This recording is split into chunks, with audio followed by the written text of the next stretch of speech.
Sebelum ceritanya dimulai, silahkan tulis di kolom komentar dari daerah mana saja teman-teman yang menonton cerita ini. Jangan lupa like dan subscribe agar channel ini bisa semakin berkembang dan mempersembahkan cerita yang lebih menarik lagi. Langit Jakarta sore itu berwarna jingga keemasan, warna yang sama mahalnya dengan gaun yang kukenakan. Dari balkon geria tawang kami yang megah, kerlip lampu kota mulai menyala satu persatu, tampak seperti permata yang dihamparkan di atas kain bludru hitam. Di dalam, alunan musik jazz lembut mengiringi tawa dan percakapan para tamu undangan. Ini adalah malam perayaan ulang tahun ke-35 Haris, suamiku. Segalanya tampak sempurna, sebuah potret keluarga yang akan membuat iri siapapun yang melihatnya. Aku, Alina, berdiri di sisinya, tersenyum dan menyalami tamu yang datang. Haris merangkul pinggangku dengan posesif, sesekali membisikkan kata-kata manis yang membuat para wanita di sekitar kami menatap kagum. Mereka melihat kami sebagai pasangan idaman, simbol kesuksesan dan cinta abadi. Aku membiarkan mereka percaya pada ilusi itu, ilusi yang kubangun dengan kerja kerasku sendiri.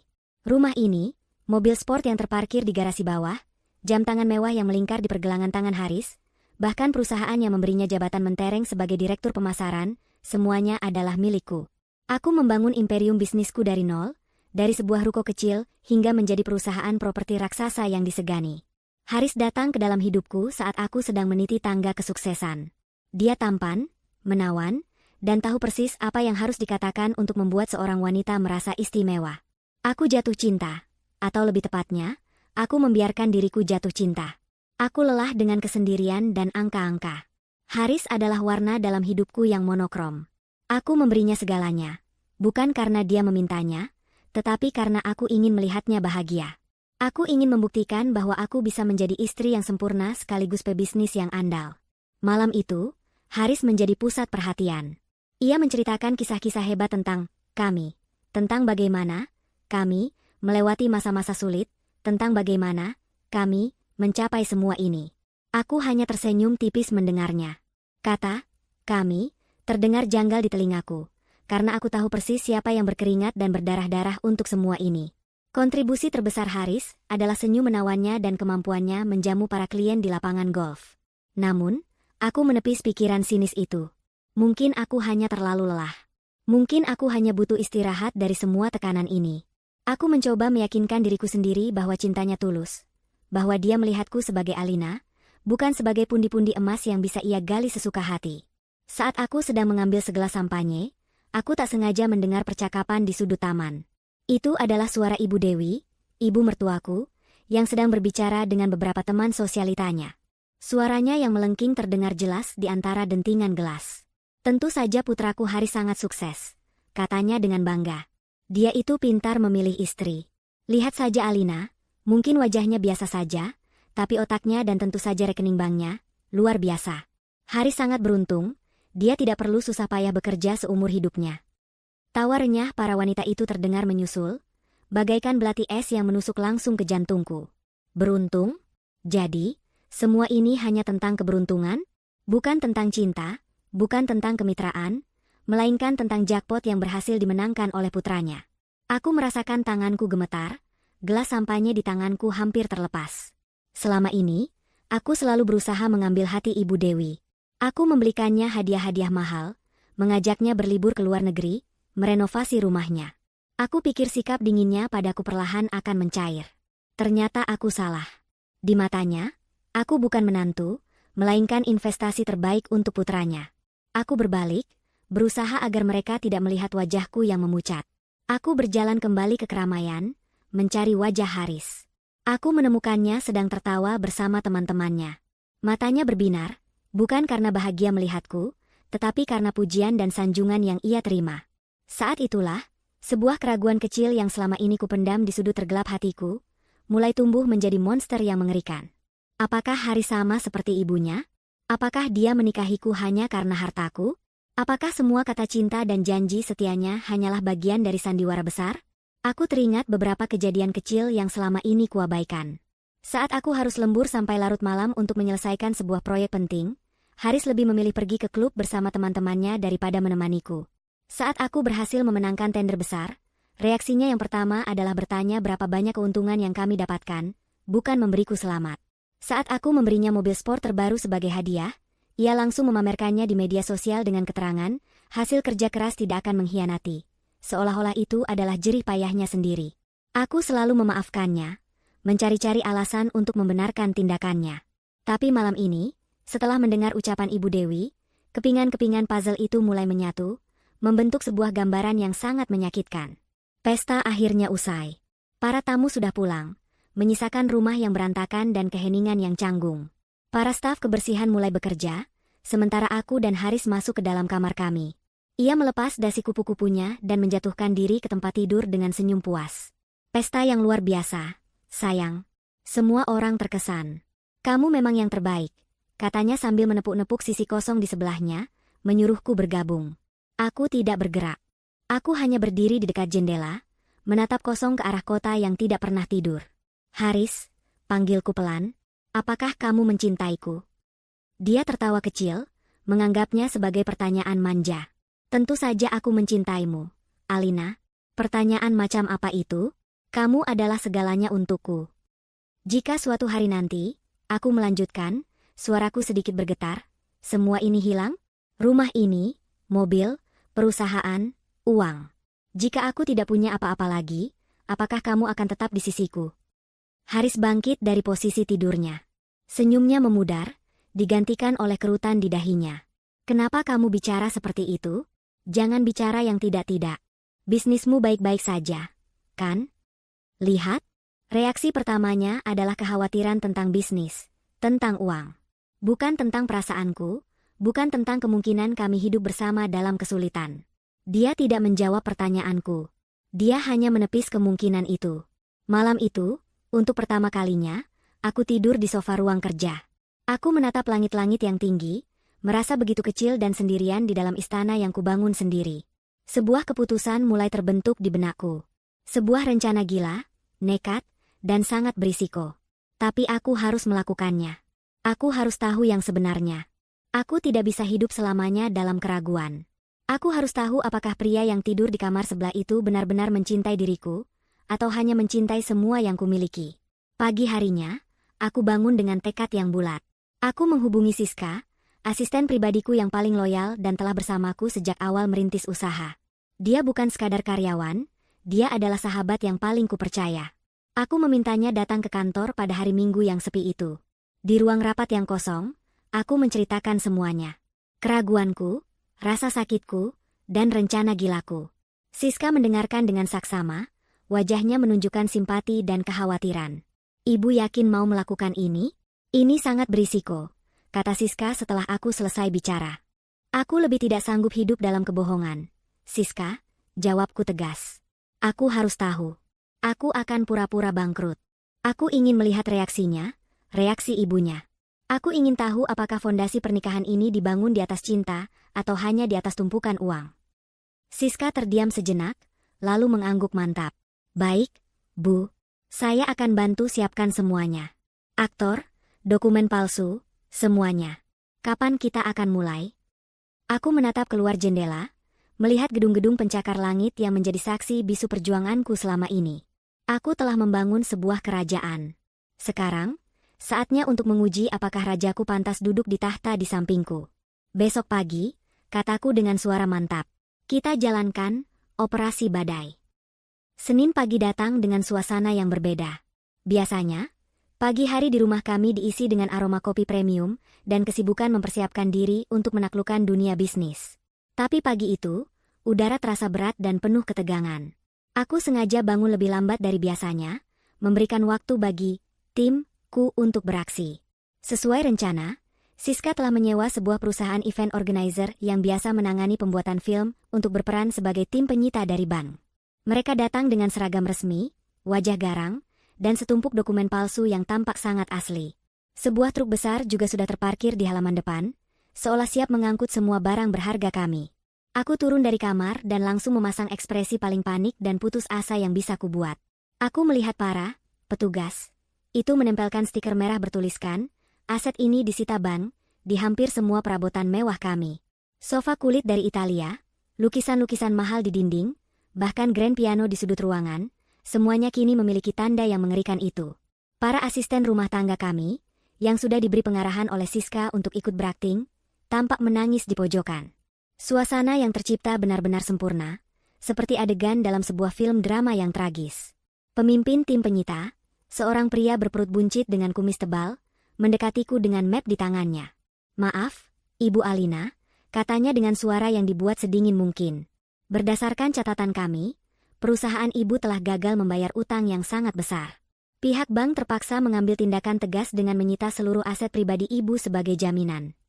Aku berpura-pura lemas dan hampir jatuh. Tidak mungkin. Pasti ada kesalahan. Saya. Tepat pada saat itu, suara deru mobil sport Haris terdengar memasuki halaman. Dia baru saja pulang dari sesi gym paginya. Ini adalah momen yang paling krusial. Jantungku berdebar kencang, bukan karena akting, tetapi karena aku benar-benar takut menghadapi apa yang akan terjadi selanjutnya. Aku takut kebenarannya akan lebih menyakitkan daripada yang kubayangkan. Haris masuk ke dalam rumah sambil menyenandungkan lagu dari radio. Langkahnya terhenti seketika. Matanya membelalak, mulutnya terbuka lebar. Pemandangan di depannya benar-benar di luar nalar. Rumahnya yang megah dan rapi kini seperti kapal pecah. Orang-orang berseragam berkeliaran, stiker sitaan menempel di mana-mana, dan istrinya berdiri pucat pasi seperti mayat hidup. Botol minuman protein yang ada di tangannya jatuh ke lantai marmer dengan bunyi yang keras, memecah keheningan. "Alina, apa-apaan ini? Siapa mereka?" tanyanya dengan suara tinggi, menunjuk ke arah para petugas. Aku berlari ke arahnya, memeluk lengannya sambil menangis terseduh-seduh. Air mata ini tidak sepenuhnya palsu. Sebagian adalah bagian dari skenario, sebagian lagi adalah air mata ketakutan akan kebenaran yang akan segera terungkap. Haris hancur, semuanya hancur. Isaku. Perusahaanku bangkrut. Kita kehilangan segalanya. Ban menyita semuanya. Aku menunggu reaksinya.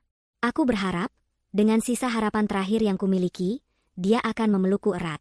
Aku berharap dia akan berkata, "Tidak apa-apa, sayang. Yang penting kita masih punya satu sama lain. Kita bisa mulai lagi dari nol." Aku berharap dia akan menenangkan aku dan menunjukkan bahwa cintanya tidak terikat pada materi. Namun, harapan itu hancur berkeping-keping. Haris tidak memelukku.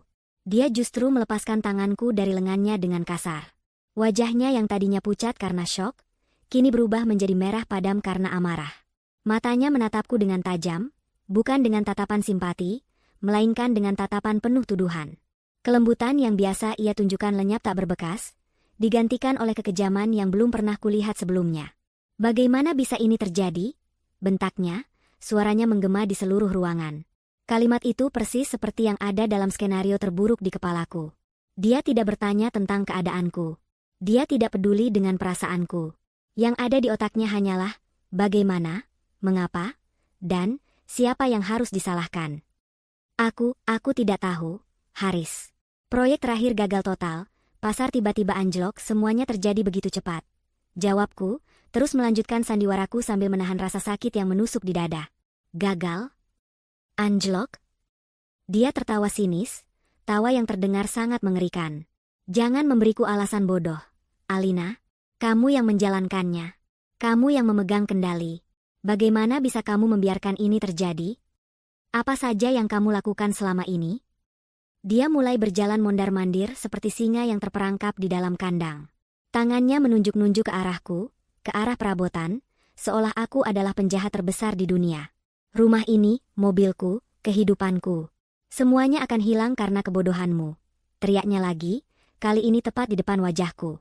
Aku bisa merasakan napasnya yang memburu dan penuh amarah. "Haris, tolong tenanglah. Kita bisa bicarakan ini baik-baik."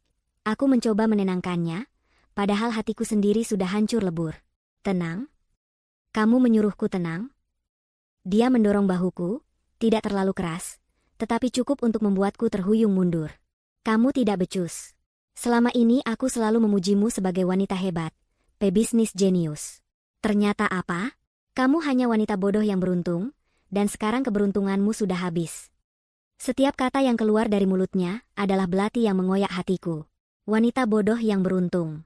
Jadi begitulah dia memandangku selama ini. Bukan sebagai partner, bukan sebagai istri yang ia cintai, tetapi sebagai sumber keberuntungan yang kini telah mengering.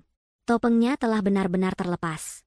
Di hadapanku kini bukanlah Haris yang kukenal, suami yang penyayang dan penuh perhatian. Ini adalah Haris yang sesungguhnya. Seorang pria egois, materialistis, dan kejam yang hanya peduli pada dirinya sendiri. Para aktor yang berperan sebagai tim penyita terus melanjutkan pekerjaan mereka dengan profesional, mengabaikan drama yang terjadi. Mereka mulai mengangkat sebuah lukisan besar dari dinding. Haris melihat itu dan amarahnya semakin menjadi-jadi. "Hei, jangan sentuh itu. Lukisan itu harganya miliaran," teriaknya pada mereka. Lalu ia kembali menatapku. "Lihat apa yang telah kau perbuat. Kita akan menjadi gelandangan, Alina." "Gelandangan? Aku tidak mau hidup susah. Aku tidak pernah hidup susah." Di tengah kekacauan itu, saat Haris terus-menerus menyalahkanku dengan kata-kata paling kasar, bel rumah berbunyi. Salah satu asisten rumah tangga membukakan pintu. Dan di sanalah dia berdiri, Ibu Dewi, ibu mertuaku. Dia pasti ditelepon oleh Haris saat aku tidak melihat. Wajahnya sudah menunjukkan kemarahan bahkan sebelum dia tahu apa yang sebenarnya terjadi. Matanya yang tajam langsung menatap ke arahku. "Ada apa ini, Haris? Kenapa rumah ini seperti kapal pecah?" tanyanya dengan suara ketus. Haris langsung berlari ke arah ibunya, seperti anak kecil yang mengadu. "Ibu, kita bangkrut. Alina, wanita ini, telah menghancurkan segalanya. Perusahaannya hancur dan sekarang semua harta kita disita." Mata Ibu Dewi membelalak, lalu menatapku dengan kebencian yang murni. Dia berjalan mendekatiku, langkahnya mantap dan penuh ancaman. Dia berhenti tepat di depanku, menatapku dari atas ke bawah seolah aku adalah sampah yang paling menjijikan. "Sudah ibu duga," desisnya tajam. "Wanita ini hanya akan membawa sial untukmu, Haris. Dari awal ibu sudah tidak setuju kamu menikahinya. Sekarang lihat, dia membuat putraku satu-satunya jatuh miskin. Ceraikan dia sekarang juga." Kehadiran Ibu Dewi bagaikan bensin yang disiramkan ke dalam api yang sudah berkobar. Jika tadi Haris hanya marah, kini amarahnya mendapatkan pembenaran dan dukungan penuh. Dia tidak lagi ragu untuk menunjukkan sisi terburuk dari dirinya. Ditatapnya aku dengan pandangan jijik, seolah aku adalah penyakit yang harus segera disingkirkan dari hidupnya. Ibunya berdiri di sampingnya, mengelus-elus punggung anaknya seolah Haris adalah korban utama dalam tragedi ini. Mereka berdua menjadi satu tim, satu suara, dengan aku sebagai satu-satunya target. "Ceraikan dia, Haris," ulang Ibu Dewi, suaranya lebih tajam dari sebelumnya. "Untuk apa mempertahankan istri yang tidak berguna seperti ini? Dia sudah membuatmu malu. Dia sudah membuatmu jatuh miskin." Haris mengangguk mantap, menyerap setiap kata hasutan ibunya seperti spons kering. "Ibu benar. Aku tidak habis pikir, Alina. Selama ini aku selalu mendukungmu. Aku mengorbankan waktuku, citraku, untuk mendampingimu di setiap acara perusahaan. Aku memperkenalkanmu pada semua relasi pentingku. Dan ini balasanmu? Kamu menghancurkan semua yang telah kita bangun bersama." Aku hampir tertawa mendengarnya. Mengorbankan waktu? Relasi pentingnya? Semua relasi yang ia punya adalah orang-orang yang kukenal lebih dulu. Semua pesta dan acara yang ia datangi adalah fasilitas yang kuberikan. Dia tidak mengorbankan apapun. Dia hanya menikmati. Dia adalah seorang penumpang di kapal pesiar mewahku, yang sekarang menyalahkan nahoda saat badai palsu menerjang. Tapi aku tetap diam. Aku harus mendengar semuanya sampai tuntas. Aku ingin melihat sedalam apa kebusukan hati mereka. "Lihat dirimu," lanjut Haris, menunjukku dari ujung rambut sampai ujung kaki. "Kamu selalu sibuk dengan pekerjaanmu. Pagi, siang, malam, yang ada di kepalamu hanya rapat, proyek, dan angka. Kamu pikir aku bahagia dengan itu? Kamu tidak pernah benar-benar menjadi seorang istri. Kamu hanya seorang wanita gila kerja yang kebetulan tidur di ranjang yang sama denganku." Sakit. Kata-kata itu menusuk lebih dalam dari tuduhan kebodohan tadi. Selama ini aku bekerja keras juga untuknya. Agar dia bisa hidup nyaman, agar dia bisa menikmati fasilitas terbaik tanpa perlu merasakan sulitnya merintis dari bawah. Aku pikir dia mengerti itu. Aku pikir dia bangga padaku. Ternyata, di balik punggungku, dia menganggapku sebagai istri yang gagal. Ibu Dewi menimpali dengan sinis, tentu saja dia gila kerja. Orang susah yang baru kenal uang ya seperti itu. Takut miskin lagi. Tapi ternyata memang tidak punya bakat jadi orang kaya. Diberi perusahaan besar, malah dihancurkannya. Kalau dari awal kamu menuruti ibu dan menikah dengan wanita dari keluarga yang sederajat, pasti tidak akan begini jadinya, Haris. Hinaan tentang latar belakangku. Itulah puncaknya. Aku berasal dari keluarga sederhana. Orang tuaku bekerja keras hanya untuk menyekolahkanku.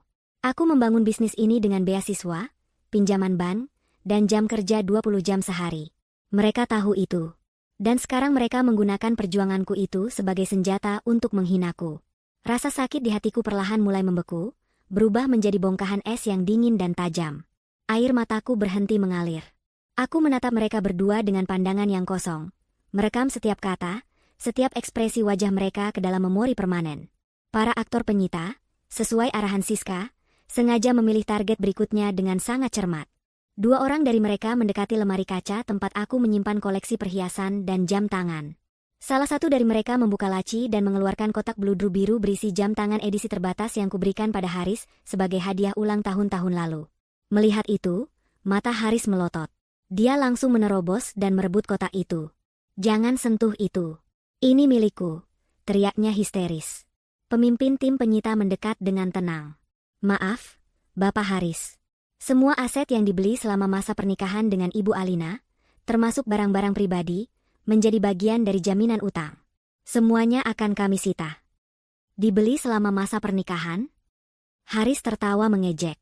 "Dia yang membelikannya untukku. Ini hadiah. Ini milikku."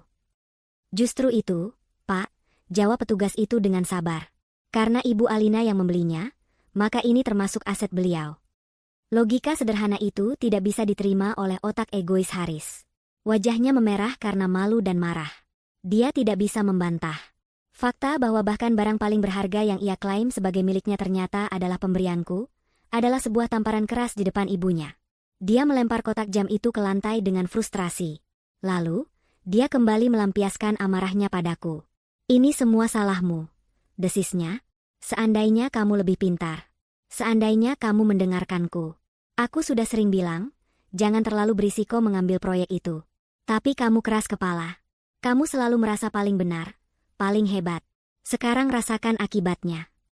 Kebohongan. Dia tidak pernah mengatakan itu. Dia justru orang yang paling bersemangat saat aku mempresentasikan proyek tersebut di hadapannya. Matanya berbinar-binar membayangkan keuntungan puluhan miliar yang akan kami dapatkan. Dia sudah merencanakan akan membeli kapal pesiar kecil dari keuntungan proyek itu. Sekarang, dia memutarbalikkan fakta untuk menyelamatkan harga dirinya. Aku menatapnya lekat-lekat. Pria yang berdiri di hadapanku ini benar-benar orang asing.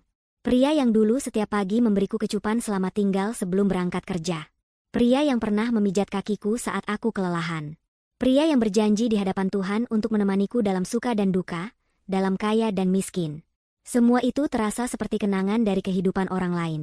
Pria yang ada di sini sekarang hanyalah cangkang kosong yang diisi oleh keserakahan dan keegoisan. "Sudahlah, Haris," kata Ibu Dewi sambil menarik lengan anaknya, menjauhkannya dariku. "Jangan buang tenagamu untuk wanita ini. Dia tidak pantas mendapatkannya. Yang penting sekarang adalah bagaimana menyelamatkan masa depanmu." Ibu mertuaku itu kemudian menatapku dengan sorot mata merendahkan. "Kamu dengar, Alina? Pernikahan ini sudah selesai. Jangan berharap Haris akan memungutmu kembali. Kamu sudah tidak punya apa-apa. Kamu bukan siapa-siapa lagi." Aku hanya diam. Reaksiku yang tenang tampaknya membuat mereka semakin jengkel. Mereka mungkin mengharapkan aku menangis, memohon, berlutut, dan meminta pengampunan. Tapi aku tidak memberi mereka kepuasan itu. Aku hanya berdiri tegak, membiarkan badai kata-kata kasar mereka menerpaku. Di dalam diriku, sesuatu telah berubah. Tidak ada lagi cinta yang tersisa untuk Haris. Yang ada hanyalah kekecewaan yang mendalam, dan sebuah keputusan yang dingin. Ujian ini sudah selesai. Dan hasilnya jauh lebih buruk dari mimpi terliarku sekalipun. Haris menatap ibunya, lalu kembali menatapku. Ada kilat aneh di matanya, sebuah keputusan final yang kejam. Dia seolah sudah menimbang-nimbang untung rugi, dan memutuskan bahwa aku adalah kerugian total yang harus segera dihapuskan dari neraca kehidupannya. "Ibu benar," katanya dengan suara rendah dan dingin, suara yang membuat bulu kuduku berdiri. "Aku tidak bisa hidup seperti ini. Aku tidak mau menderita karena kebodohan orang lain." Dia mengambil napas dalam-dalam, menatap lurus ke mataku tanpa sedikit pun keraguan. "Aku harus mengakhiri ini semua. Sekarang juga." Kalimat terakhir Haris menggantung di udara, terasa berat dan mematikan. Aku tahu apa yang akan terjadi selanjutnya. Aku sudah mempersiapkan hatiku untuk ini. Seluruh sandiwara ini memang dirancang untuk memancing keluar ular berbisa yang selama ini bersembunyi di balik topeng suami idaman. Dan sekarang, ular itu siap mematuk. Ibu Dewi tersenyum puas. Senyum kemenangan yang terlihat sangat mengerikan di wajahnya yang penuh riasan. Itu baru putra ibu. Laki-laki sejati harus bisa mengambil keputusan tegas. Jangan biarkan hidupmu hancur karena wanita pembawa sial ini. Haris, yang kini seolah mendapat kekuatan penuh dari restu ibunya, melangkah mendekatiku. Jarak kami hanya sekitar 1 meter, tapi aku merasa dia berada di seberang samudra. Tidak ada lagi keintiman, tidak ada lagi kehangatan. Yang ada hanyalah tatapan dingin seorang eksekutor yang siap menjalankan tugasnya. Alina, panggilnya, namanya sendiri terdengar aneh di lidahnya. Dengarkan aku baik-baik. Aku tidak mau bertele-tele. Aku tidak bisa melanjutkan pernikahan ini.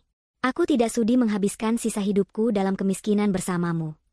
Dia berhenti sejenak, mungkin mengharapkan aku menunjukkan reaksi, memohon atau menangis. Tapi aku hanya menatapnya, menunggunya menyelesaikan kalimatnya. Keheninganku tampaknya membuatnya sedikit gugup, tapi ibunya segera memberinya dorongan. Katakan, Haris. Katakan, desak Ibu Dewi tidak sabar. Haris menelan ludah, lalu mengucapkannya dengan suara yang lantang dan jelas, agar semua orang di ruangan itu bisa mendengarnya.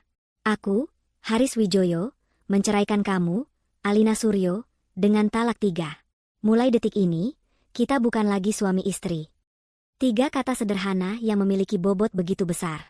3 kata yang seharusnya diucapkan dengan berat hati dan penuh penyesalan, kini diucapkannya dengan enteng, seolah sedang membatalkan pesanan di restoran. Di sudut mataku, aku melihat Siska yang menyamar sebagai salah satu staf penyita, mengepalkan tangannya menahan amarah. Para aktor lainnya tetap profesional. Namun aku bisa merasakan ketegangan di antara mereka. Mereka sedang menyaksikan sebuah pengkhianatan yang nyata. Hatiku terasa kosong. Tidak sakit lagi. Rasanya seperti sebuah bagian tubuh yang sudah terlalu lama terluka akhirnya diamputasi. Ada kelegaan yang aneh di tengah kehampaan itu. Aku telah mendapatkan jawaban yang kucari. Jawaban yang paling brutal dan paling jujur.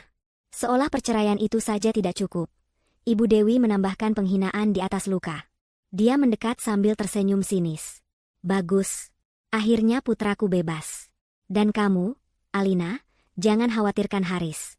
Dia tidak akan lama sendiri. Ibu sudah punya calon yang jauh lebih baik untuknya. Dia sengaja meninggikan suaranya, memastikan aku mendengar setiap detailnya. Namanya Fania. Cantik, muda, dari keluarga konglomerat asli, bukan orang kaya baru sepertimu. Ayahnya punya banyak perusahaan. Mereka bisa menjadi pasangan yang sangat serasi dan kuat. Ibu sudah bicara dengan ibunya Fania, mereka sangat setuju. Rencananya, setelah kamu tidak ada, kami akan segera melangsungkan pertunangan. Aku terpaku. Jadi mereka bukan hanya berencana. Mereka sudah bertindak. Di belakangku, saat aku sibuk bekerja membanting tulang untuk memenuhi gaya hidup mewah mereka, mereka sibuk merancang masa depan baru tanpaku. Pengkhianatan ini ternyata jauh lebih terencana dan lebih dalam dari yang kuduga. Mereka tidak hanya meninggalkan kapal yang karam, mereka sudah menyiapkan skoci penyelamat berlapis emas bahkan sebelum badai datang. Kamu dengar itu? Kata Haris, egonya kini melambung tinggi. Aku punya masa depan yang cerah. Aku tidak butuh kamu lagi. Kemudian datanglah pukulan terakhir. Puncak dari kekejaman mereka. Ibu Dewi menunjuk ke arah pintu utama. Sekarang, karena kalian sudah bukan siapa-siapa lagi, silakan angkat kaki dari rumah ini. Ini adalah rumah anak saya, Haris. Kamu tidak punya hak lagi untuk tinggal di sini. Pergi. Haris mengangguk setuju. Benar. Cepat kemasi barang-barangmu yang tidak berharga itu dan pergi dari sini. Aku muak melihat wajahmu. Mereka benar-benar mengusirku dari rumah yang kubeli dengan uangku sendiri. Mereka mengusirku dari istana yang kubangun dengan keringat dan air mataku. Mereka berdiri di sana, ibu dan anak, dengan angkuh, seolah mereka adalah raja dan ratu, dan aku hanyalah seorang pelayan yang dipecat. Saat itulah, sesuatu di dalam diriku patah. Tapi bukan semangatku. Yang patah adalah sisa-sisa terakhir dari wanita lemah dan pemaaf yang selama ini hidup dalam diriku. Topeng keputusasaanku luruh ke lantai. Air mata palsu sudah lama mengering. Aku perlahan mengangkat kepalaku, menatap mereka satu persatu. Aku tidak lagi menunduk. Punggungku tegak lurus. Aku membiarkan keheningan menyelimuti ruangan selama beberapa detik. Haris dan Ibu Dewi tampak sedikit bingung dengan perubahanku yang drastis. Senyum sinis di wajah mereka perlahan memudar, digantikan oleh ekspresi bertanya-tanya. Akhirnya, aku membuka mulutku. Suaraku tidak lagi bergetar karena tangis. Suaraku tenang, dingin, dan penuh dengan otoritas yang sudah lama tidak kugunakan di rumah ini. Baik, kataku dengan jelas. Setiap suku kataku ucapkan dengan penekanan. Perceraian ini, dengan senang hati aku terima. Haris dan Ibu Dewi tampak terkejut. Mereka tidak menyangka aku akan menerimanya semudah itu. Lalu, aku tersenyum. Bukan senyum ramah, bukan senyum sedih. Itu adalah senyum dingin yang tidak mencapai mataku. Senyum seseorang yang memegang semua kartu kemenangan di tangannya. Tapi, lanjutku, sambil melangkahkan kakiku selangkah ke depan. Ada sedikit koreksi dari pernyataan kalian. Aku menatap Ibu Dewi, lalu beralih ke Haris. Karena kita sudah resmi bercerai, dan karena rumah ini, mobil-mobil di garasi, semua perabotan di dalamnya, bahkan perusahaan tempat kamu bekerja, Haris, semuanya dibeli dan didirikan atas namaku, Alina Suryo, dengan uang hasil jerih payahku sendiri, jauh sebelum aku mengenalmu. Aku berhenti sejenak, membiarkan kata-kataku meresap ke dalam otak mereka yang tampaknya mulai lambat memproses. Aku melihat kilat kepanikan di mata Haris untuk pertama kalinya. Sepertinya kalian berdua yang harus angkat kaki dari rumahku. Pernyataanku yang tenang dan tajam menggantung di udara, membelah ketegangan di ruangan itu menjadi dua. Untuk sesaat, Haris dan Ibu Dewi hanya bisa menatapku dengan mulut sedikit terbuka. Roda gigi di dalam kepala mereka tampak berputar lambat, mencoba mencerna informasi yang sama sekali tidak masuk akal bagi mereka. Lalu, tawa pecah dari mulut Ibu Dewi. Tawa yang kering, mengejek, dan penuh rasa kasihan. Hahaha, kamu sudah gila, Alina, katanya sambil memegangi perutnya. Lihatlah dirimu. Stres karena bangkrut rupanya sudah merusak otakmu. Mengaku ini rumahmu? Sebentar lagi bahkan baju yang kau pakai itu akan disita oleh bank. Haris ikut tersenyum miring, rasa percayanya dirinya kembali setelah mendengar tawa ibunya. Sayang, katanya dengan nada merendahkan yang dibuat-buat. Aku tahu ini berat untukmu. Tapi berhalusinasi seperti ini tidak akan menolong. Terimalah kenyataan. Kamu sudah gagal. Kamu sudah tidak punya apa-apa. Mereka menatapku seolah aku adalah pasien rumah sakit jiwa yang menyedihkan. Mereka sama sekali tidak bisa membayangkan skenario lain selain kehancuranku. Keyakinan mereka akan kebodohanku dan kehebatan mereka sendiri begitu membutakan. Aku tidak membalas ejekan mereka. Aku hanya balas menatap mereka dengan ketenangan yang absolut. Ketenangan seorang master catur yang sudah melihat 5 langkah ke depan sementara lawannya masih terpaku pada pion yang baru saja ia gerakan. Aku perlahan mengeluarkan ponselku dari saku gaun. Gerakanku sengaja kubuat lambat dan penuh perhitungan. Semua mata di ruangan itu tertuju padaku. Haris dan Ibu Dewi mungkin mengira aku akan menelepon seseorang untuk meminta bantuan, atau mungkin menelepon pengacara murahan. Aku menekan satu nomor dari panggilan cepat, lalu mengaktifkan mode pengeras suara agar semua orang bisa mendengarnya dengan jelas. Nada sambung berbunyi sekali sebelum sebuah suara yang familiar terdengar. Ya, Bu Alina. Itu adalah suara Siska. Haris dan Ibu Dewi mengerutkan kening. Mereka melihat Siska yang sedang berdiri di antara para aktor penyita. Kenapa aku menelepon orang yang ada di ruangan yang sama? Kebingungan mereka adalah bagian dari pertunjukan ini. Siska, kataku dengan suara yang datar dan berwibawa. Operasi badai sudah selesai. Hasilnya 100% sesuai dengan prediksi skenario terburuk kita. Aku melirik sekilas ke arah Haris dan ibunya saat mengucapkan skenario terburuk. Aku ingin mereka tahu bahwa mereka adalah definisi dari kegagalan total dalam ujianku. Sandiwara bisa dihentikan sekarang juga. Lanjutku. Perintahkan seluruh tim untuk kembali ke posisi semula dan membereskan kekacauan ini. Semuanya harus kembali seperti sedia kala dalam 1 jam. Baik, Bu. Perintah segera dilaksanakan. Jawab Siska dari seberang telepon, meskipun bibirnya sendiri tidak bergerak. Aku menutup telepon. Kemudian, keajaiban kecil pertama dimulai. Pemimpin tim penyita yang sejak tadi berwajah garang, tiba-tiba tersenyum ramah ke arahku. Dia membungkukkan badannya sedikit dengan hormat. Perintah dilaksanakan, Bu Direktur, katanya dengan suara yang sama sekali berbeda dari sebelumnya. Dia lalu berbalik ke arah anak buahnya. Oke semuanya. Latihan selesai. Ayo, copot semua stikernya. Kembalikan semua barang ke tempat semula. Bekerja dengan cepat dan rapi. Seketika, suasana di ruangan itu berubah total. Para petugas, yang tadinya sangar, kini bergerak cepat seperti kru film yang sedang membereskan lokasi syuting. Mereka dengan cekatan mencopoti stiker-stiker merah, disita ban, dari semua perabotan. Suara sobekan stiker itu terdengar seperti musik terindah di telingaku. namun terdengar seperti lonceng kematian bagi Haris dan Ibu Dewi. Wajah mereka berdua berubah dari mengejek menjadi bingung, lalu pucat pasi. Apa maksudnya ini? Latihan? Sandiwara? Gumam Haris, matanya bergerak liar dari satu orang ke orang lain, mencoba mencari jawaban. Saat itulah Siska melangkah maju. Dia tidak lagi membungkuk atau berakting takut. Dia berjalan dengan percaya diri, seperti layaknya seorang asisten eksekutif papan atas. Di tangannya ada sebuah tablet. Dia berhenti di depan Haris dan Ibu Dewi yang membeku, lalu menyalakan layar tablet itu. Seperti yang Ibu Alina katakan, ini semua hanyalah sandiwara, Tuan Haris, Nyonya Dewi, kata Siska dengan suara yang dingin dan profesional. Dan ini adalah kenyataannya. Di layar tablet itu, terpampang dengan jelas grafik saham PT Alina Properti Perkasa. Sebuah garis hijau tebal menanjak tajam ke sudut kanan atas. Di bawahnya, angka-angka keuntungan kuartal terakhir menunjukkan rekor tertinggi sepanjang sejarah perusahaan. Siska menggeser layar, menampilkan saldo rekening perusahaan yang berisi deretan angka nol yang begitu banyak hingga membuat mata pusing. Dia menggeser lagi, menunjukkan laporan akhir dari proyek yang kukatakan, gagal total.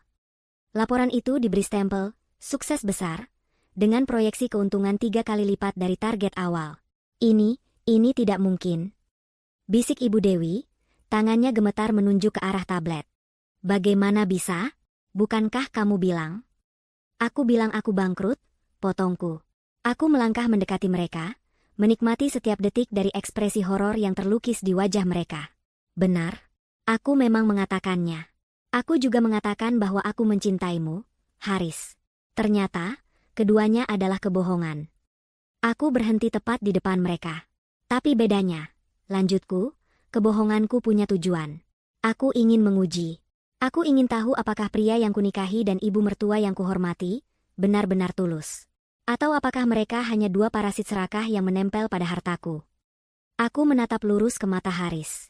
Aku memberimu segalanya, Haris. Kehidupan mewah, jabatan tinggi, kehormatan. Aku hanya meminta satu hal darimu, kesetiaan. Dan dalam ujian yang paling mudah sekalipun, kamu gagal dengan sangat menyedihkan. Lalu aku beralih ke Ibu Dewi. Dan Anda, Bu. Saya selalu mencoba menghormati Anda seperti ibu saya sendiri. Tapi ternyata di mata Anda, saya hanyalah mesin uang untuk putra kesayangan Anda. Anda tidak pernah melihat saya sebagai keluarga. Aku menghela napas, bukan karena sedih, tapi karena lega. Beban keraguan yang selama ini kupikul akhirnya terangkat. Aku mendengar percakapan Anda di pesta tempo hari, Bu.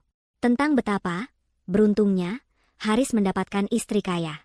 Saat itulah aku memutuskan untuk menggelar pertunjukan kecil ini. Dan aku harus berterima kasih pada kalian berdua. Kalian telah memberikan penampilan terbaik. Kalian menunjukkan wujud asli kalian tanpa ragu-ragu. Wajah Haris sudah seperti mayat. Pucat, tanpa darah. Dia mulai tergagap, mencoba mencari kata-kata. Alina sayang aku hanya syok. Aku tidak bermaksud begitu. Aku panik, panik. Aku tertawa kecil. Saat panik, sifat asli seseorang akan keluar, Haris. Dan sifat aslimu adalah seorang pengecut yang egois. Saat istrimu jatuh, kamu tidak mengulurkan tanganmu untuk menolongnya. Kamu malah mendorongnya lebih jauh ke dalam jurang, lalu menyalahkannya atas segalanya, dan dengan cepat mencari tambatan baru yang lebih menguntungkan. Aku menatapnya dengan dingin. Posisi direktur pemasaran yang kamu banggakan itu bukanlah hakmu. Itu adalah hadiah dariku. Sebuah privilese. Dan karena kamu telah membuktikan dirimu tidak layak, tidak setia, dan sama sekali tidak bisa dipercaya, maka privilese itu akan kucabut. Aku memberi isyarat pada Siska. Dengan sigap, Siska membuka tasnya dan mengeluarkan sebuah amplop coklat yang sudah disiapkan. Aku mengambil amplop itu dan mengulurkannya ke depan dada Haris. Tangannya terlalu gemetar untuk mengambilnya, jadi aku menyelipkannya ke saku jasnya. Itu surat pemecatanmu, kataku dengan nada final. Efektif mulai detik ini juga. Semua fasilitas perusahaan, mobil dinas, kartu kredit, dan aksesmu sudah diblokir 5 menit yang lalu. Haris terhuyung mundur seolah aku baru saja meninjunya. Ibu Dewi terkesiap, tangannya menutup mulutnya yang ternganga. Mereka akhirnya mengerti. Ini bukan lelucon. Ini bukan mimpi buruk. Ini adalah kenyataan baru mereka. Mereka mulai panik. Tidak. Alina, jangan lakukan ini, teriak Haris, akhirnya menemukan suaranya kembali. Dia mencoba meraih tanganku, tapi aku menariknya. Aku minta maaf. Aku benar-benar minta maaf. Aku hilaf. Aku cinta padamu, sungguh. Ibu Dewi ikut memohon. Wajah angkuhnya luntur digantikan oleh ekspresi memelas yang menyedihkan. Alina, nak, maafkan Haris. Maafkan ibu juga. Kami hanya emosi. Tolong jangan begini. Sudah terlambat. Pintu maaf sudah kututup dan kugembok rapat-rapat. Permohonan mereka terdengar seperti dengungan nyamuk yang mengganggu. Aku sudah tidak merasakan apa-apa lagi selain kelegaan. Aku mengabaikan rengekan mereka dan memberikan perintah terakhirku. Aku menekan tombol interkom di dinding yang terhubung langsung dengan pos keamanan di depan gerbang. Halo, Pak Darto. Siap, Bu Alina. Terdengar jawaban sigap dari seberang. Tolong kirim 2 petugas keamanan ke rumah utama sekarang juga. Perintahku dengan suara tenang. Ada 2 orang yang harus diantar keluar. Aku mematikan interkom, lalu menatap Haris dan Ibu Dewi untuk terakhir kalinya. Di belakang mereka, 2 orang petugas keamanan berbadan tegap dengan seragam safari sudah berjalan masuk dengan langkah cepat. Pak Satpam, kataku sambil menunjuk ke arah mantan suami dan mantan ibu mertuaku yang kini gemetar ketakutan. Tolong antarkan Tuan Haris dan Nyonya Dewi ini keluar dari pekarangan rumah saya. Pastikan mereka tidak membawa apapun selain pakaian yang mereka kenakan. Perintahku adalah hukum absolut di rumah ini. 2 petugas keamanan itu, Pak Darto dan Pak Wawan, yang selama bertahun-tahun menerima gaji dariku dan selalu menaruh hormat padaku, langsung bergerak tanpa pertanyaan. Mereka mendekati Haris dan Ibu Dewi, masing-masing memegang lengan mereka dengan sopan namun tegas. Reaksi pertama Haris adalah perlawanan. Dia menyentakkan lengannya dari pegangan Pak Darto. Jangan sentuh aku. Ini rumahku. Alina, hentikan kegilaan ini. Kita bicara baik-baik. Teriaknya, wajahnya memerah karena panik dan malu. Ibu Dewi lebih dramatis. Dia menjatuhkan dirinya ke lantai, mencoba memeluk kakiku sambil menangis meraung-raung. Alina, jangan usir ibu. Ibu sudah tua. Mau tinggal di mana nanti? Kamu tegas sekali sama mertuamu sendiri. Aku menatap pemandangan itu tanpa emosi. Wanita yang beberapa menit lalu dengan angkuhnya menyuruhku pergi dari rumah ini, kini bersujud di kakiku. Pria yang dengan entengnya menjatuhkan talak 3, kini memohon agar aku mau bicara baik-baik. Sungguh ironis. Aku melangkah mundur, menghindari sentuhan Ibu Dewi. Anda bukan lagi mertua saya, jawabku dingin. Dan kamu, aku menatap Haris, sudah kehilangan hak untuk bicara padaku. Kalian sendiri yang memilih jalan ini. Aku berbalik, tidak sanggup lagi melihat wajah mereka. Aku berjalan ke arah grand piano di sudut ruangan, duduk di bangkunya, dan mengangkat tutup pianonya. Aku tidak memainkan sebuah lagu, hanya menekan satu tuts dengan pelan. Suara nada yang jernih itu seolah menjadi penanda dimulainya babak baru dalam hidupku, sekaligus lonceng penutup bagi kehidupan nyaman mereka. Aku menyerahkan sisanya pada Siska dan para petugas keamanan. Tolong, jangan lakukan ini. Suara Haris terdengar semakin putus asa saat Pak Darto dan Pak Wawan mulai menariknya paksa menuju pintu. Anak tidak tahu diuntung. Dasar menantu durhaka. Kamu akan kena karma, Alina. Jerit Ibu Dewi saat tubuhnya yang meronta-ronta digotong keluar. Aku tidak menoleh. Aku hanya terus menekan tuts piano secara acak, menciptakan melodi aneh yang menenggelamkan suara teriakan dan makian mereka. Siska berdiri di dekat pintu, memastikan proses pengusiran berjalan lancar. Akhirnya, aku mendengar suara pintu depan yang berat ditutup dengan bunyi, klik, yang mantap dan final. Hening. Keheningan yang begitu damai menyelimuti seluruh ruangan. Para kru film gadungan kini sudah selesai bekerja. Semua stiker sudah bersih. Semua perabotan sudah kembali ke tempatnya. Rumahku kembali seperti semula. Namun energinya terasa jauh lebih ringan dan bersih, seolah sebuah tumor ganas baru saja berhasil diangkat. Sementara itu, di luar gerbang yang menjulang tinggi, neraka dunia bagi Haris dan Ibu Dewi baru saja dimulai. Mereka didorong keluar ke trotoar tanpa belas kasihan. Gerbang besi tempa yang megah itu tertutup di depan wajah mereka, menjadi penghalang permanen antara kehidupan lama mereka yang penuh kemewahan dan kehidupan baru mereka yang tidak menentu. Tidak mungkin. Gumam Haris, menatap nanar ke arah rumah yang baru saja ia tinggali. Dia merogoh sakunya, mencari ponsel perusahaan untuk menelepon pengacaranya. Ponsel itu ada, tapi layarnya gelap. Mati total.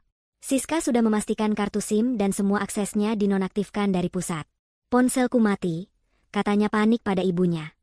Bagaimana ini, Bu? Ibu Dewi dengan tangan gemetar mengeluarkan ponselnya sendiri. Kita telepon teman-teman kita. Kita telepon Tantrika. Kita ceritakan perbuatan Alina.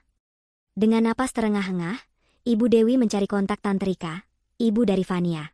Nada sambung terdengar. Harapan mereka sedikit menyala. Halo, Rika? Sapa Ibu Dewi dengan suara yang dibuat sepelan mungkin. Oh, Dewi. Ada apa? Tumben telepon jam segini? Jawab suara ceria dari seberang.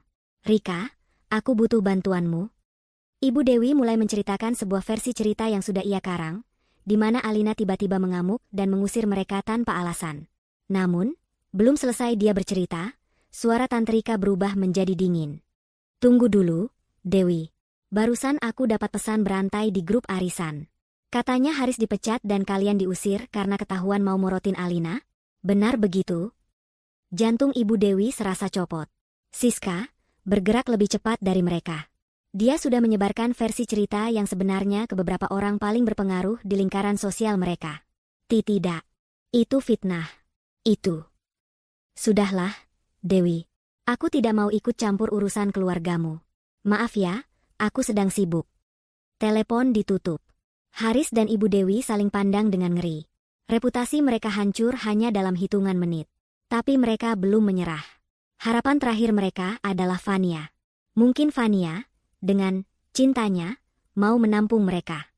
Haris merebut ponsel ibunya dan menelepon nomor Fania. Halo, Fania? Kata Haris, suaranya dibuat seromantis mungkin. Iya, Mas Haris?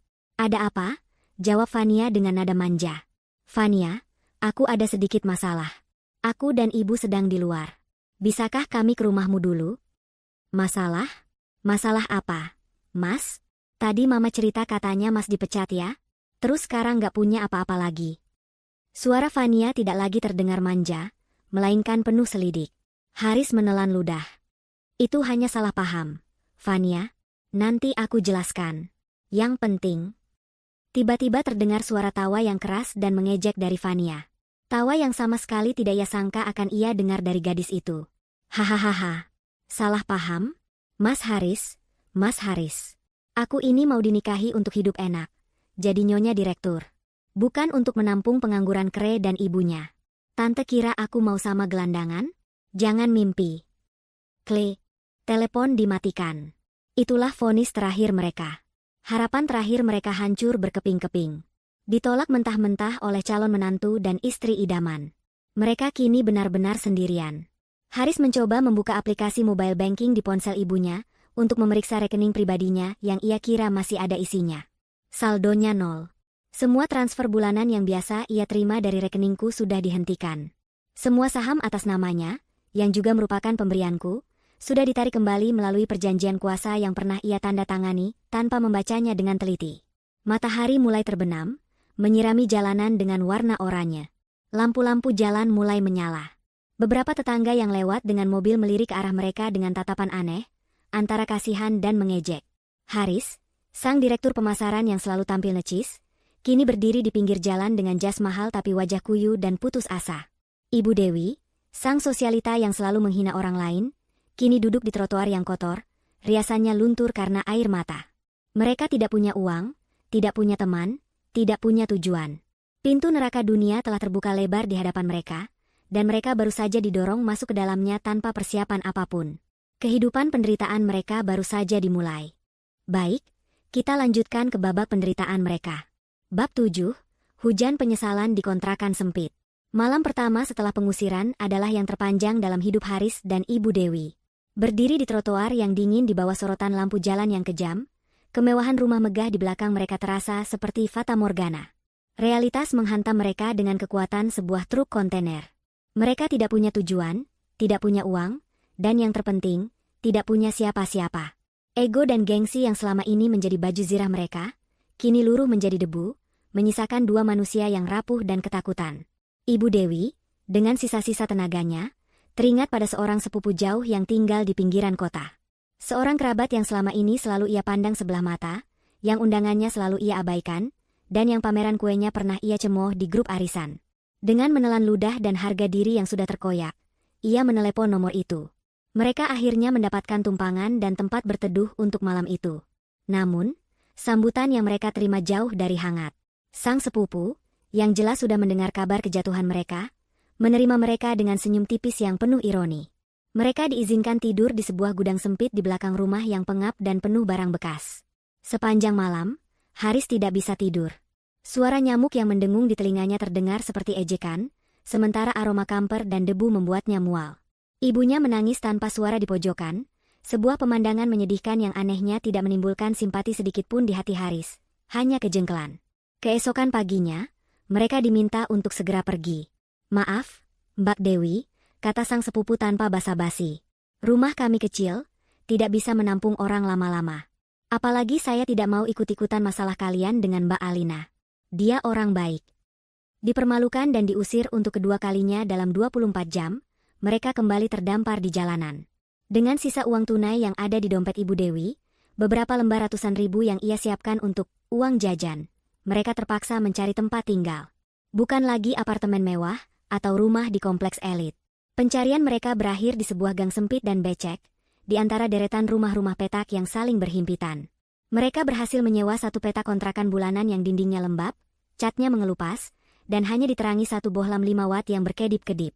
Kontrakan itu hanya terdiri dari satu ruangan yang berfungsi sebagai kamar tidur sekaligus ruang tamu, dengan sebuah kamar mandi kecil berlumut di pojok yang airnya sering mati. Tidak ada penyejuk udara, hanya sebuah jendela kecil yang menghadap langsung ke dinding tetangga, menyalurkan segala macam aroma masakan, asap rokok, dan suara pertengkaran rumah tangga ke dalam ruangan mereka. Ini adalah neraka dunia bagi Haris dan Ibu Dewi.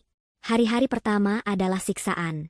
Ibu Dewi, yang terbiasa dilayani, kini harus berjongkok di depan kompor minyak tanah butut untuk memasak mie instan, satu-satunya makanan yang bisa mereka beli. Tangannya yang biasa dirawat dengan manikur mahal, kini kotor dan melepuh. Haris, yang paginya biasa diisi dengan sesi di pusat kebugaran eksklusif, kini harus mengantre bersama penghuni kontrakan lain untuk menimba air dari sumur saat air ledeng mati. Tekanan hidup yang berat mulai menggerogoti aliansi ibu dan anak itu. Mereka mulai saling menyalahkan. Kalau saja ibu tidak terus memanas-manasi suasana waktu itu, mungkin Alina masih mau memaafkanku. Teriak Haris pada suatu sore yang gerah, frustrasi karena hanya bisa makan nasi dengan lauk kerupuk. "Salahmu sendiri yang terlalu bodoh dan gampang terpancing," balas Ibu Dewi tak kalah sengit, matanya merah karena kurang tidur dan terus menangis. "Seharusnya kamu lebih pintar merayu istrimu. Kamu itu laki-laki tidak berguna. Hanya bisa pamer tapi tidak punya otak." "Aku tidak berguna? Siapa yang selama ini menikmati semua fasilitas dariku? Siapa yang setiap bulan menerima transferan puluhan juta?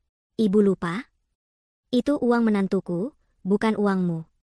Pertengkaran seperti itu menjadi menu harian mereka, memenuhi ruangan sempit itu dengan energi negatif dan keputusasaan.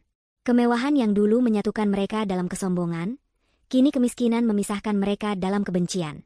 Setelah seminggu hidup dalam penderitaan, Haris sadar ia harus melakukan sesuatu. Egonya yang terluka parah menuntutnya untuk bangkit kembali. Ia harus mendapatkan pekerjaan, menghasilkan uang, dan membuktikan pada Alina bahwa ia bisa hidup tanpanya. Dengan sisa uang yang ada, ia pergi ke sebuah warung internet yang ramai dan berisik untuk mulai mencari lowongan pekerjaan. Ia mengirimkan puluhan lamaran ke berbagai perusahaan, mengandalkan pengalamannya sebagai direktur pemasaran.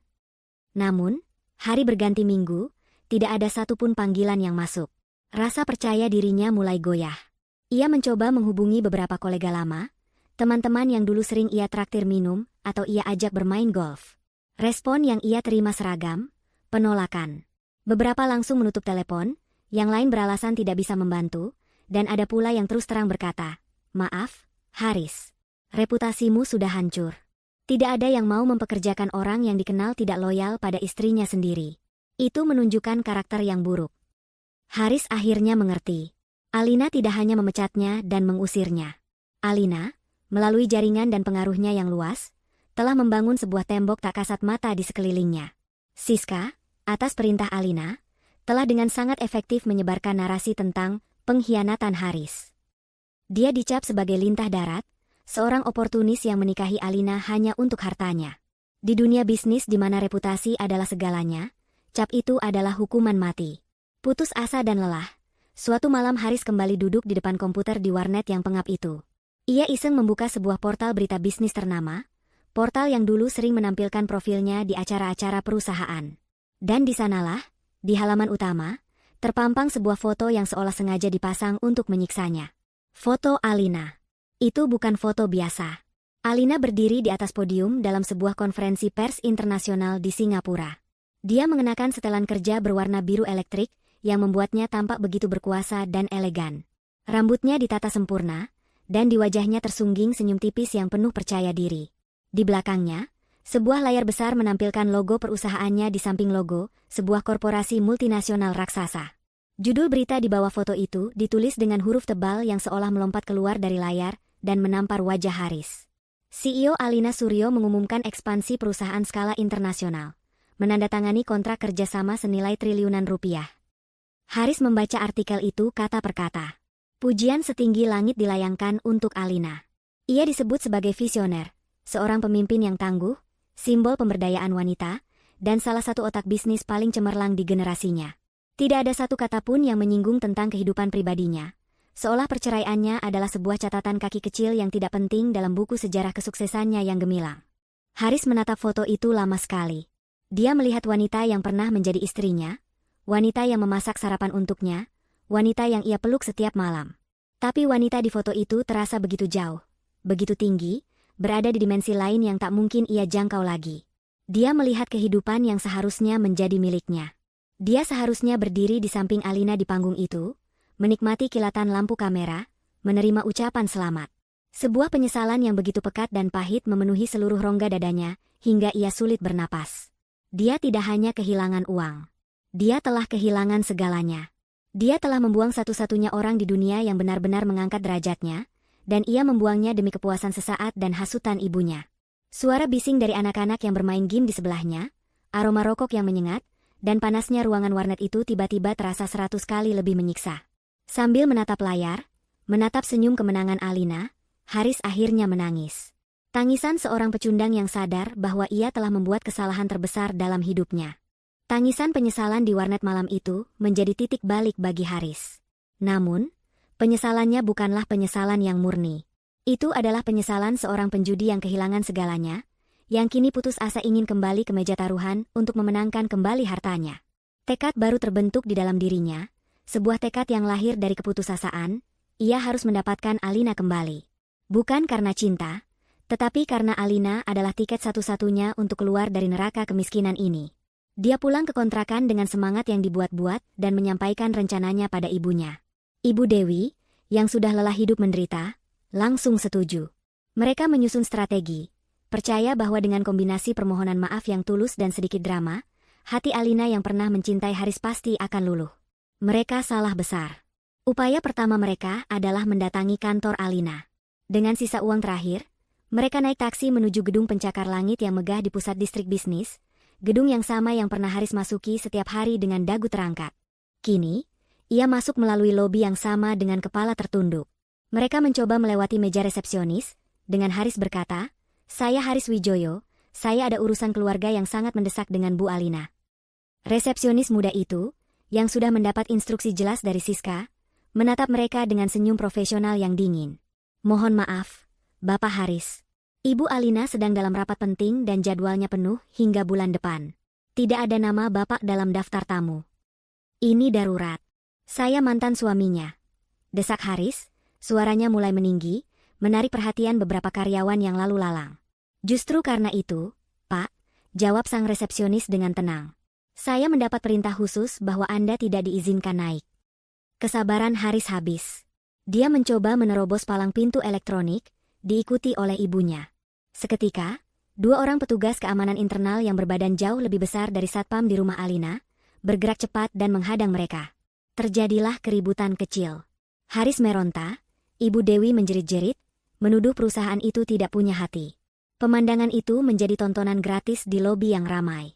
Dengan kasar namun efisien, mereka diseret keluar dan dilempar kembali ke trotoar yang panas. Malu, marah, dan gagal, upaya pertama mereka berakhir dengan bencana. Tidak menyerah, Ibu Dewi memutuskan untuk mencoba jalur yang ia anggap sebagai keahliannya, drama dan manipulasi publik. Menggunakan ponselnya, ia masuk akun media sosialnya yang sudah lama tidak aktif. Ia mengunggah sebuah foto dirinya dengan mata sembab, disertai dengan tulisan panjang yang menyayat hati. Ia menceritakan bagaimana ia, seorang ibu tua yang malang, telah diusir secara kejam oleh menantunya yang hatinya sekeras batu. Ia memohon belas kasihan dan keadilan dari netizen, berharap bisa menciptakan gelombang simpati yang menekan Alina.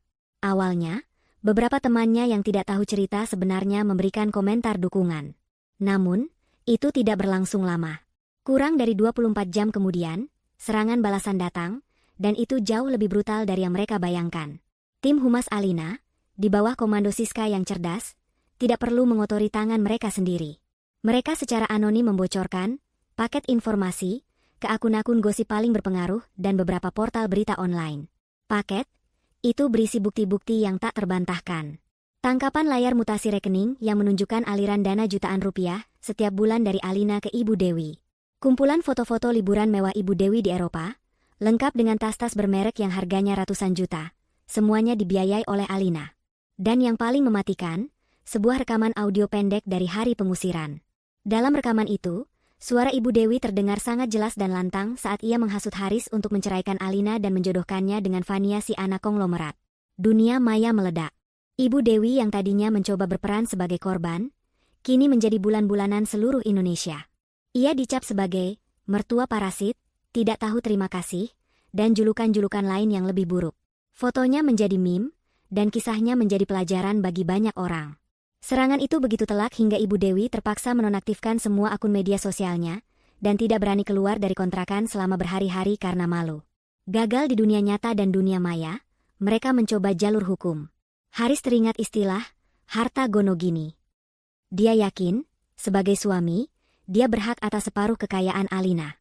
Mereka mendatangi sebuah kantor pengacara kecil di sebuah ruko, satu-satunya yang mau memberi mereka konsultasi gratis. Setelah mendengarkan cerita Haris dengan saksama, pengacara tua itu hanya menggelengkan kepala. Tidak ada harapan, Pak Haris, katanya dengan jujur. Semua aset utama, termasuk perusahaan itu, adalah harta bawaan Ibu Alina yang sudah beliau miliki sebelum menikah dengan Bapak.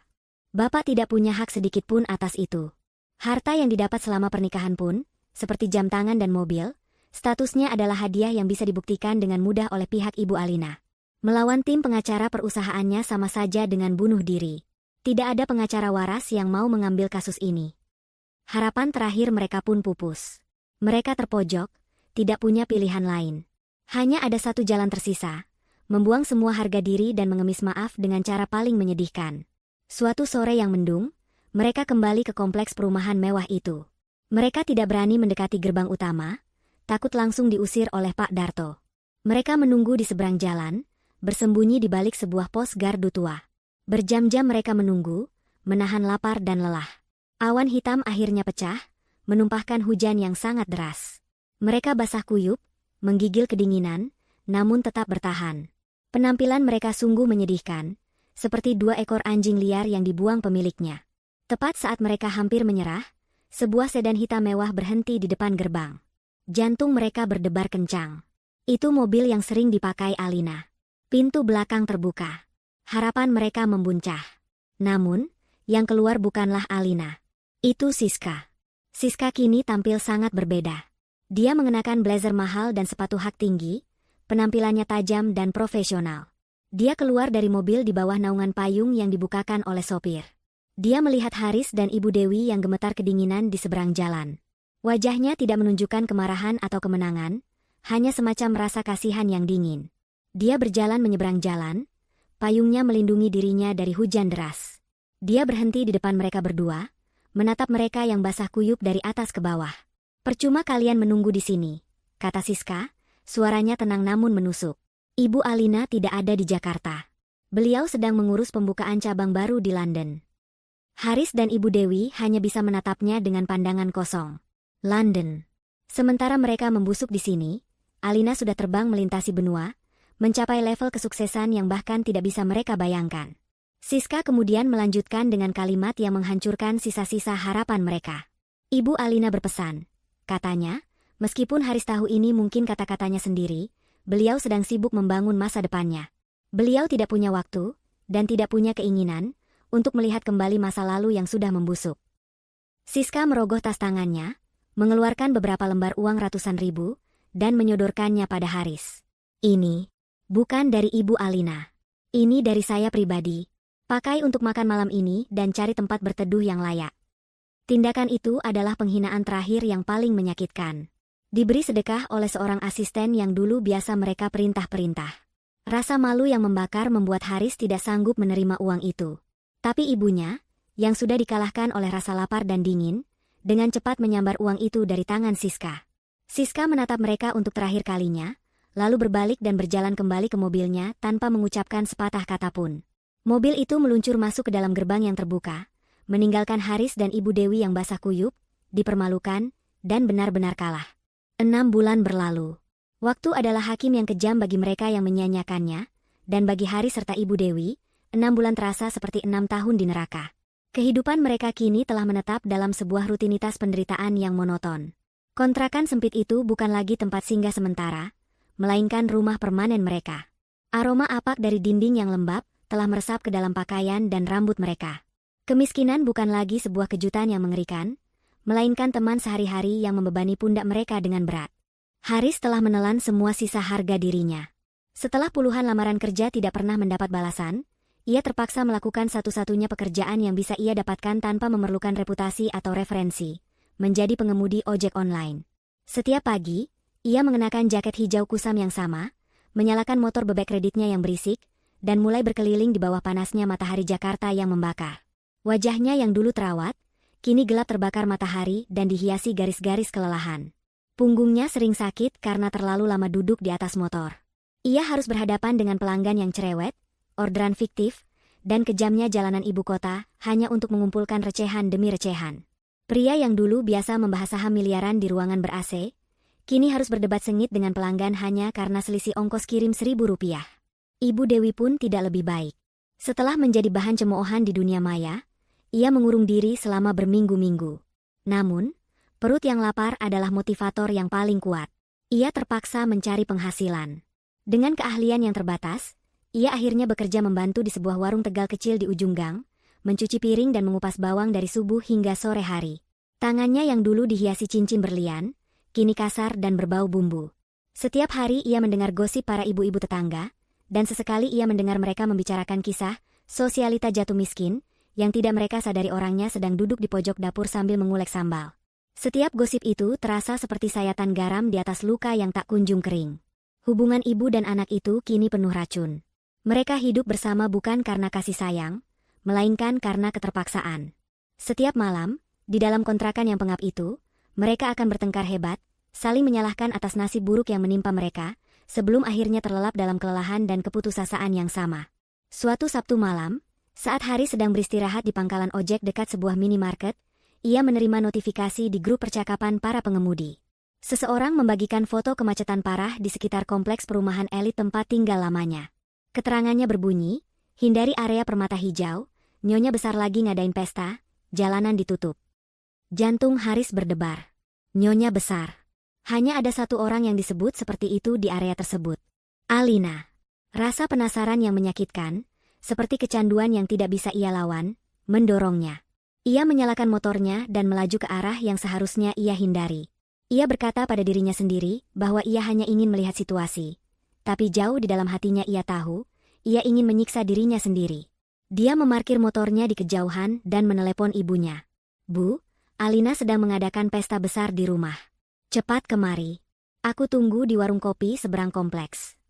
Setengah jam kemudian, Ibu Dewi datang dengan napas terengah-engah.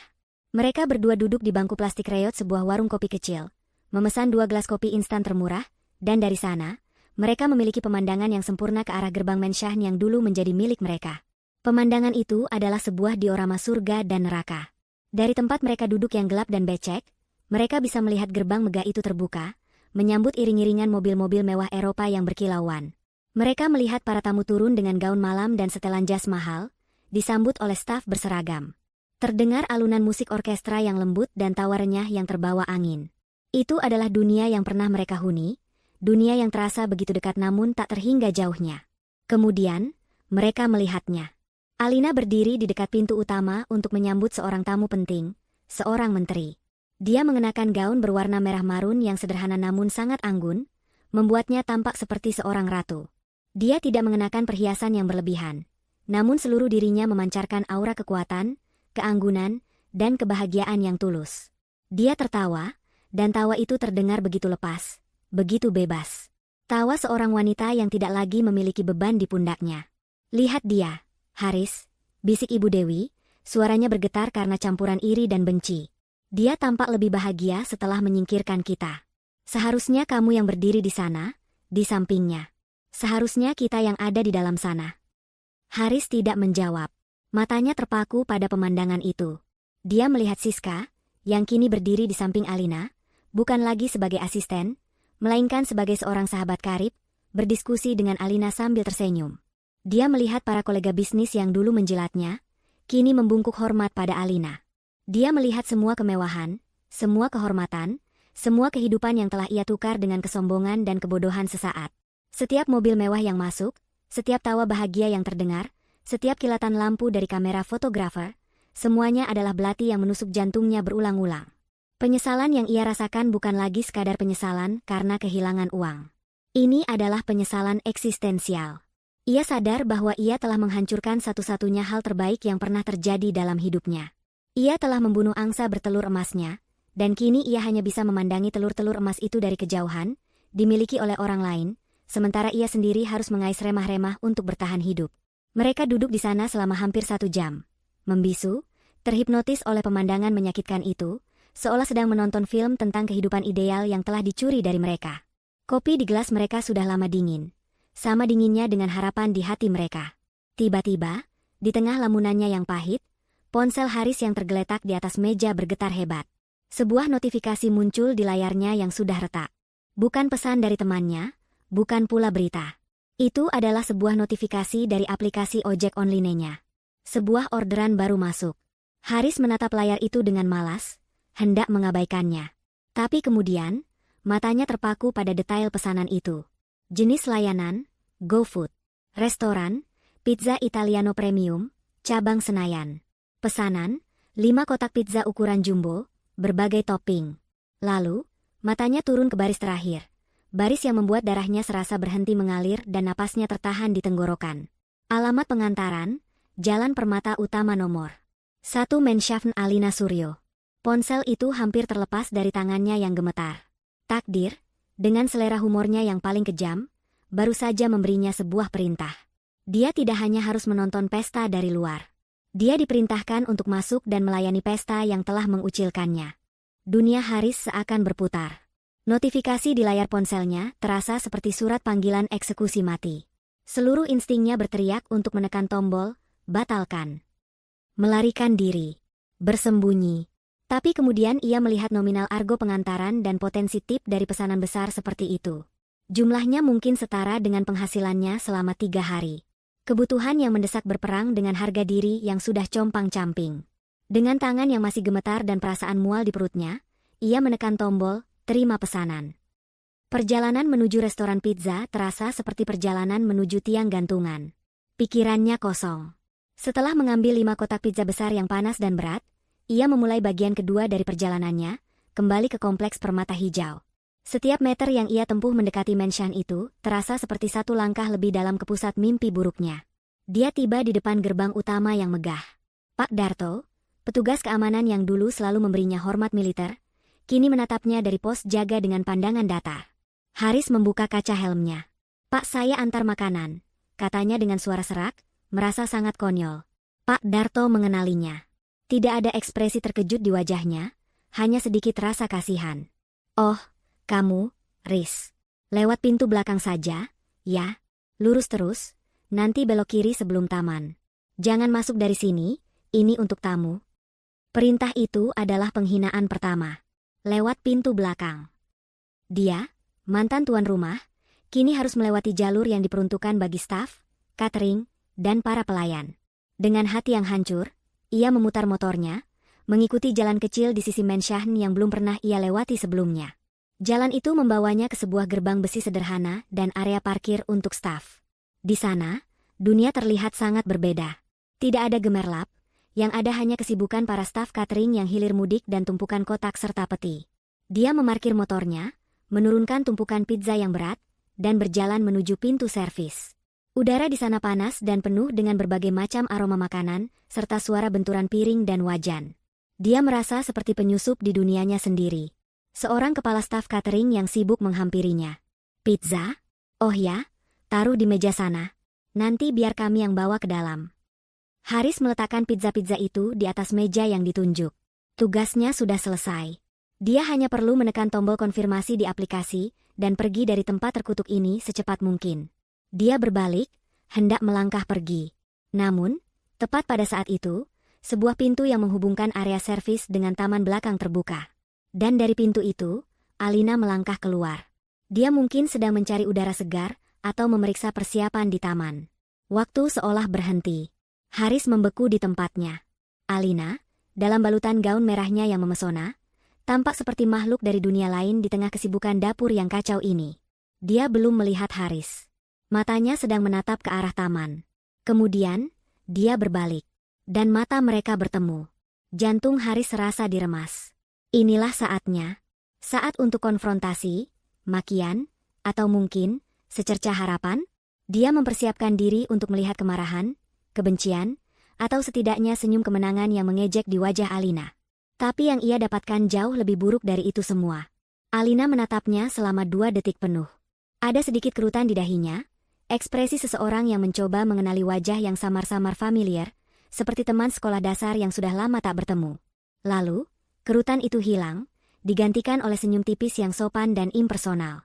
Senyum yang biasa ia berikan kepada pelayan hotel, petugas valet, atau seorang kurir pengantar barang. Dia tidak melihat Haris, mantan suaminya yang licik. Dia hanya melihat seorang pengemudi ojek online yang kebetulan berada di sana. Tidak ada api di matanya. Tidak ada badai. Yang ada hanyalah sebuah danau yang tenang dan dangkal. Kekosongan. Ketiadaan. Dan dalam sekejap, Haris mengerti.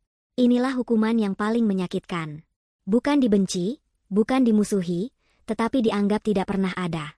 Eksistensinya telah dihapus dari memori dan hati wanita itu. Dia bukan lagi bagian penting dari masa lalunya. Dia hanyalah sebuah catatan kaki yang terlupakan. Alina bahkan tidak berbicara langsung padanya. Dia memberi isyarat pada Siska, yang muncul di belakangnya. Siska, katanya dengan suara lembut yang terdengar begitu jauh. Tolong pastikan kurir pengantar pizza ini diberi tip yang layak melalui aplikasi. Kasihan, sudah malam begini masih harus bekerja keras. Lalu, tanpa menoleh lagi, Alina berbalik dan berjalan menuju taman yang terang benderang, kembali ke dunianya, meninggalkan Haris yang berdiri terhina di area servis yang remang-remang. Kata-kata, kasihan, dan bekerja keras, dari mulut Alina bergema di kepala Haris. Itu bukan pujian, itu adalah sedekah verbal. Sebuah penegasan final akan status mereka yang kini berbeda kasta. Sesaat kemudian, notifikasi masuk ke ponselnya. Sebuah tip dalam jumlah yang sangat besar masuk ke dalam saldonya. Uang itu terasa panas, membakar, seolah bukan terbuat dari angka digital, melainkan dari bara api penghinaan. Haris berjalan keluar dari sana seperti robot. Dia tidak merasakan kakinya saat melangkah, tidak merasakan stang motor saat ia genggam. Pikirannya kosong. Teriakan ibunya di seberang jalan saat ia kembali ke warung kopi bahkan tidak ia dengar. Dia hanya terus melaju, menjauh dari sana, menjauh dari kehidupan yang telah hilang. Indiferensi. Sikap tidak peduli. Itulah karma yang sesungguhnya. Bukan kemiskinan atau penderitaan fisik. Hukuman terberat bagi Haris dan ibunya adalah kenyataan bahwa mereka sudah tidak penting lagi. Kehidupan Alina berjalan terus, bahkan menjadi jauh lebih baik, tanpa mereka. Mereka hanyalah hantu dari masa lalu yang tidak lagi memiliki kekuatan untuk menyakiti atau bahkan sekadar memancing emosi. Mereka terjebak untuk selamanya dalam penyesalan, meratapi kesalahan yang tidak akan pernah bisa diperbaiki, sementara dunia yang mereka dambakan terus berputar maju, meninggalkan mereka jauh di belakang. Malam itu, setelah semua tamu pulang, Alina berdiri sendirian di balkon kamarnya. Udara malam terasa sejuk dan bersih. Siska menghampirinya, membawakan segelas teh hangat. Semua berjalan lancar, Bu. Anda tampak hebat malam ini, kata Siska. Ia berhenti sejenak, ragu-ragu. Apa Anda baik-baik saja, Bu? Tadi di belakang, saya lihat. Alina menoleh, dan untuk pertama kalinya malam itu, ia tersenyum dengan tulus. Senyum yang mencapai matanya, membuatnya tampak lebih muda dan begitu damai. Aku baik-baik saja, Siska. Lebih dari baik. Dia menyeruput tehnya, matanya menatap hamparan lampu kota yang berkelip seperti lautan bintang. Pemandangan yang sama seperti di malam saat ia memutuskan untuk memulai sandiwaranya. Namun, Perasaan yang ia rasakan kini sama sekali berbeda. Aku bebas, Siska, bisiknya, lebih pada dirinya sendiri. Dan itu lebih dari sekadar bahagia. Di bawah langit yang sama, di sudut kota yang berbeda, Haris dan ibunya duduk dalam keheningan di kontrakan mereka yang gelap. Tidak ada lagi yang perlu dikatakan. Mereka telah kalah telak. Dan di kejauhan, di atas menara gadingnya, sang ratu akhirnya menemukan kedamaiannya, bukan karena kehancuran musuh-musuhnya, tetapi karena kemenangan atas dirinya sendiri.